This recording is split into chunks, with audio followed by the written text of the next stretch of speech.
Right now it's 2022, and it reminds me of two separate times kind of combined in one. A little bit of 2001 and a little bit of 2008, but the beginning part of 2008, not when it got really bad. And what I mean by that is because those are the last times we had real recessions. You can't really count the one in 2020 because that was like 2 months. COVID came and they ripped us right through the recession. However, the effect of that, we're going to feel pretty hard right now. And this is the beginning of the beginning. I know that when the money was piling up, I know that when the Bitcoin was working, everybody was excited. People had a lot of money in their savings account because of money from COVID. Then all of a sudden, the market was still running, but then seemingly out of nowhere, but the writing was on the wall, things began to drop. We got the war or the illegal occupation in the Ukraine, and now it's that methodical came in quick, and it's methodically slowly eroding at not only the buying power of each and every dollar, right? So you look at inflation, 40-year highs. June's CPI was 9.1%. Pretty scary numbers. That led way to massive rate hikes, 150 basis points in both June and July, which gave way for every single person out there that has less money. If you're making $10,000 a month, that $10,000 was lasting a lot longer in December than it is today. And by the way, that has nothing to do with Bitcoin in the stock market. That's the effect of inflation and the prices of gas, food going much higher, and now interest rates going higher. So it's important to understand exactly what I'm talking about here, because we're going to talk a little bit about what happens to my investments during a recession. We are now 6 months into that recession. So I think, let me just say this. If all of your investments, and I'm just saying, began in January 2022, and which, by the way, that's a small portion of the people that are out there. Well, all those investments, if it was in the stock market, not shorting it, but if it was invested in the stock market, if it was in real estate, if it was in Bitcoin, if it was in cryptocurrency, things aren't looking too good right now. However, I'll have folks out there, rightfully so, that have been responsible investors, and they've been doing it for the last 10, 15, 20 years. And for those folks that understand proper planning, well, this is almost like it's like getting a chest cold, right? It's like, okay, the market's pulled back. I know we're down 20 and 30%. I really only had 3 or 4% of my money in Bitcoin, but I was dollar cost averaging, so it's not like I bought it all at the high. I've been buying real estate for the last 10 or 15 years, so some of my properties are up significantly. My other ones, that I most recently purchased, they're definitely down a little bit, but I have a lot of cash and I have all my investments. And because of that, I'm looking around right now and there are things that are on discount, whether it's the S&P itself. I know that we talk about the greatest chart in history, which goes from 1980 to 2021, December 31st. And in that chart, 35 out of 41 years, the S&P 500 ended the year higher than what it started. It averaged 12.4%, not actual, but an average rate of return, assuming you left the money in the S&P, including reinvested the dividends. And even during that 35 out of 41 year stretch, the average pullback was about 14%. So what does that speak to?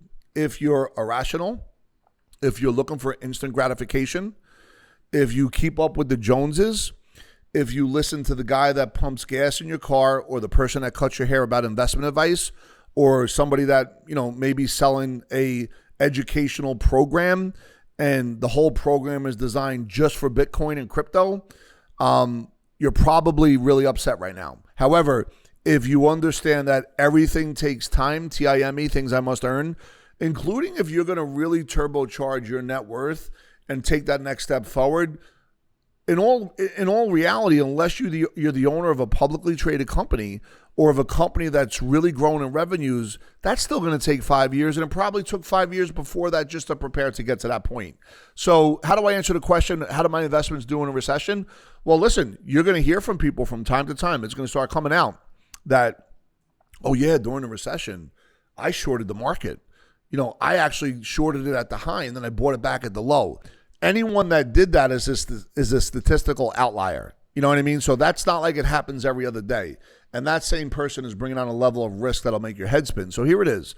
If we really understand of what's my game plan right now? Yeah, you know what? I might not be as liquid because the market and some of these investments kind of tore me up a little bit, but I do have some level of liquidity that I could take advantage of. And these levels of liquidity can give me an opportunity to buy things on discount. And that's what you want to be able to look for. You want to make sure that, you surround yourself with folks that can give you really good sound advice. But, you want to make sure if you have an accountant, he's connected to your fiduciary and they're on the same page for the benefit of your thinking, right? And statistically speaking, if you have those two on the same page, your money is not as bad right now as if you did not have it, right? That's important to understand. But at the end of the day, it's about your game plan. We know that even if there's a global or a recession here in the United States, that doesn't mean personally you can't win. That doesn't mean you can't find other things to do at night. That doesn't mean you can't get a side hustle. That doesn't mean you can't, in your job, when they're laying people off, because that's happening right now, show that you're an employee that is willing to do what it takes, not go home at 6 o'clock for their Wi-Fi so they can make a phone call. Not go home at 6 o'clock for the Wi-Fi so they can make the phone call. That is the fastest thing that's going to get you out of an organization, whether you like it or not. I just want you to know that. But with that being said, it really comes down to understanding money isn't math. Money is more of a commodity. If you think of it exponentially, 4 times 4, which is 16, not 4 times 4. And it's a game. And what do I mean by a game? If you could gamify what's happening right now, divorce yourself from the concept of dead presidents on a piece of paper, but really understand that money is a tool that's going to help you to be able to get multiple uses of each and every dollar because you have respect and discipline with that money. When winter comes like it's here right now, you'll be able to take advantage of things that you normally couldn't take advantage of. I know for me, we were trying to buy a house in the last 12 months, and I just felt like a pullback was coming. I felt it in every part of my fiber. And then all of a sudden, we're here in the summer 2022, and right here in Rumson, Fairhaven, they're dropping like a rock. I got people that got more money in their kitchen than they do in their checking account right now. These houses are overpriced. The interest rates just went up. And now all of a sudden they're running to the table looking just to get the house off. And people were using cash to buy houses because we were at a savings rate in cash that this country hadn't seen in decades. And now the cash is eroding because of inflation, right? So now the banks are going to come back into play when you buy real estate. And by the way, the 30-year mortgage in the last 2 months has gone from 3 to 5.5%. So that $2 million home with that same cash outflow, or let's call it a cash flow analysis on a monthly basis, that person at an interest rate of 3% can no longer buy that house at $2 million. They now got to buy it at 1.7. The seller got to be able to take a $300,000 haircut. And by the way, as the clock ticks, it's not in favor of the seller, and it's in much favor of the buyer. For you, the entrepreneur that's out there that has all your money, that is liquid, this is where you could really dominate in the real estate space. Do not buy a property that you're going to flip.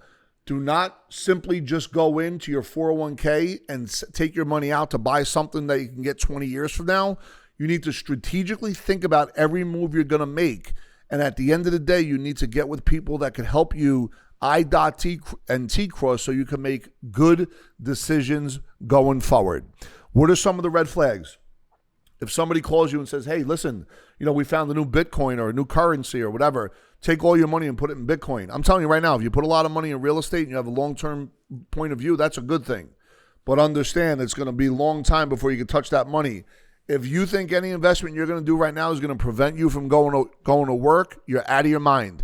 If I got a private message the other day, someone said if I give them, I think it was like $1,500 for Bitcoin mining. I don't know what he was saying, but like I'm guaranteed a certain amount of money every month. People are saying that. And people are buying that because we live in such a financially scarce society and we're chasing such rates of returns that really genuinely don't exist that we're willing to sell out just to be able to get it done. Anyway, if you have any questions, feel free to ask any. Every single day, we are pushing and bringing out content so you could get educated as best as possible within these 10, 15, and 20 minutes. Go ahead and like the video and share it, please, because it helps out in the algorithm so we could continue to bring out this messaging. And oh, by the way, don't forget to hit that subscribe button so that bell goes off every single time you see a new video come your way.